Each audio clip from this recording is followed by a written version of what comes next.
Welcome to The Last Breakfast. Please enjoy the video. You start by assembling essentials and taking the first actionable steps now. Install Xcode 15 Plus, set up Swift Package Manager or Cocoa Pods, and confirm your Apple developer account. This removes roadblocks. Decide whether to run the AI on device with Core ML or via a remote API, because that choice affects latency, cost, and privacy.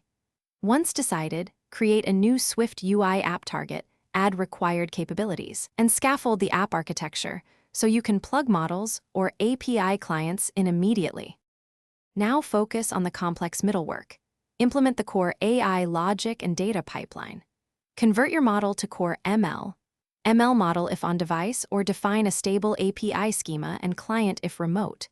You need preprocessing, tokenization for text, image resize, and normalize for vision. This ensures consistent inputs.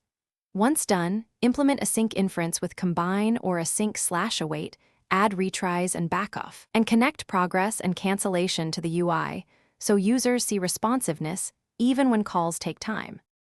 Finish by polishing, testing, and preparing deployment.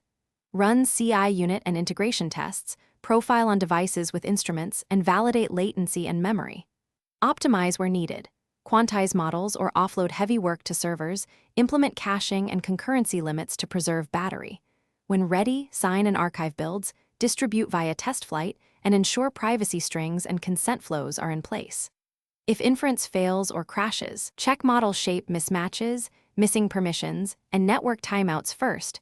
Those are the most common culprits. Thanks for watching. If this was helpful, leave a like and consider subscribing. See you next time.